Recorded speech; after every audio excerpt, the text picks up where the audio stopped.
เนื้อจูเพราะว่าจัดป่านในเงินหมื่นอันวันนั้นอ่ำเต้นยำไรยิบสิบปอกขบมือเตอร์ถี่มาซ้ำไปอ่ำไรเงินเนี่ยนะ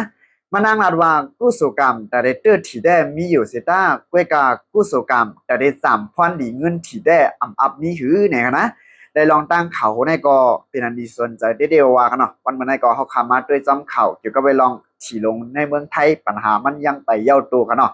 แล้ววันนั้นก็ถึงมาวันที่16เดือนปี2026ขณะยิ้มย้ำว่าพี่น้องได้ก็ได้เสียวเขาเจอจ่าอันด้วยจอมข่าวเงาเกี่ยวกับไปลองถี่ในเมืองไทยแน่เตะคู่กันถอยมันอยู่นั่นขนาดนะ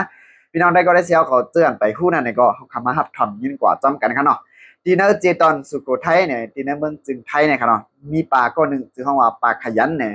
มานั่งในก็เหตุการณ์หัดกินจางรายวันเลยวันนั้นเสียมกาหับมันจะว่าเหตุการณ์เก็บผักกับจอนขาย1 มัดแล้วฮาวาดแน่มันนางเหตุการณ์จ้าในนั้นขนาดนะอย่างนั้นเงินหมื่นนั้นก็อ่ำต้นยำเลยยิบอ่ำต้นยำเลยเสียปอกในขนาดและในวันที่6 เดือนปี2026นั่นเนี่ยมันนางซื้อถี่ตา3 วันในวันหนึ่งนั่นเนี่ยเตป้า173770เตเป็นรางวัลที่1อ่ำนั้นก็สู้ที่1นั่นขนาดเนาะ4 โมงหกคำเย้าเนี่ยถี่ได้ออกเย้าเนี่ยมันนั่งเอาถี่มัน3 วันได้กว่าปันคนยิ้มเคินอันชื่อว่าปลาเวียวอันมันได้เจ็ดปัน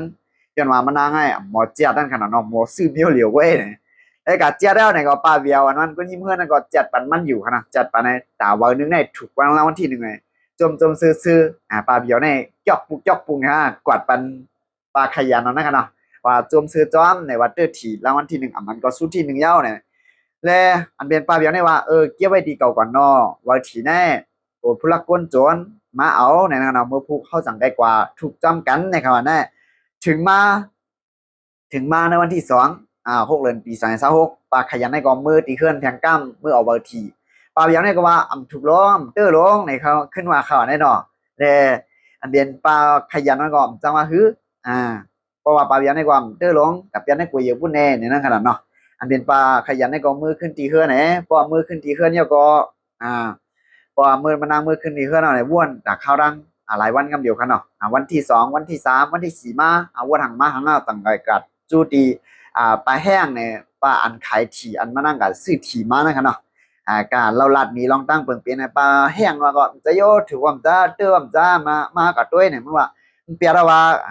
อันเป็นปลาเดียวเนี่ยเปียระว่าเปียตีก็ยุกยากเนี่ยเขาอันกันกับซอกด้วยครับเนาะก็กับซอกด้วยเนี่ยก็3 ใบนั่นหัน2 ใบไว้อันเป็น173770อันเตื้อถี่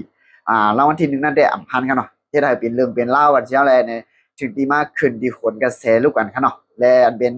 คุณหนุ่มกันใช้เนี่ยดีขนกระแสนั่นก็เอาเงิน20,000 บาทปันกันเนาะในจุดจัดปันในอ่ำยำใน21 ปอกได้น้องเงิน10,000แน่เนี่ยมันนั่งก็ว่าอ่ำยำใน21 ปอกเนี่ยมันนั่งก็ตั้งใครตั้งห้องกันเนาะจังหวะคือขนาดนะ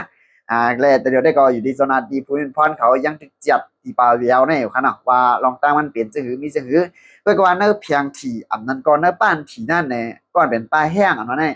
อันขายถี่ปานนั้นขนาดมันนั่งแต่พ่อแค่พังไถ่แค่พังไม่มดขนาดนะว่ามันเดี๋ยวมีแต่ซองไว้ไว้เนี่ย970 770ในขนาดเนาะอันเป็น970ใน770ในตั้งหลังมันนั่นขนาดนะ70ในเดี๋ยวมีแต่ซองไว้ไว้เนี่ยหลายๆก็สัมผัสว่าปลาขยันในที่ก็มันก็ซื้อยา970โยมันอัพเดอร์โยถี่นั่นเนี่ยเขาว่าแน่แต่อันเป็นคนซื้อ970ได้จื่อห้องว่านายโจ้เนี่ยขนาดเป็นคนใจขนาดมันใจก็เอาไว้ถี่นั่นมาหนีดีเจ้าหน้าที่ผู้เป็นพรเขาเย้าที่เรามีลองหยุ่มยำตื้อแทงว่าปากขยันในเป็นหือก็มันนางตื่นซื้อยาวว่า770นั่นตื่นเปลี่ยนหมันเนี่ยนะย้อนว่าเนื้อเพียงอันนั้นก็เนื้อป้านั่นเนี่ยมันมี2 ใบเว้ยเนี่ยขนาดเนาะและเขาเงามันได้ก่อนเดียวในเจ้าหน้าที่ผู้เป็นพรเขายังติดเจ็ดอยู่ขนาดที่เป็นจึงมาแทงที่เรียกลายจึงหือชอบว่าที่770นั่นซ้ำดีกว่ามีดีเพลเนี่ยจำเป็นมาเราลาดนี้ขึ้นพี่น้องได้ก็ได้เสียขอแทงกำหนึ่งขนาดเพราะค่ะมาสุ่มตังหมดตังเซ็งค่ะ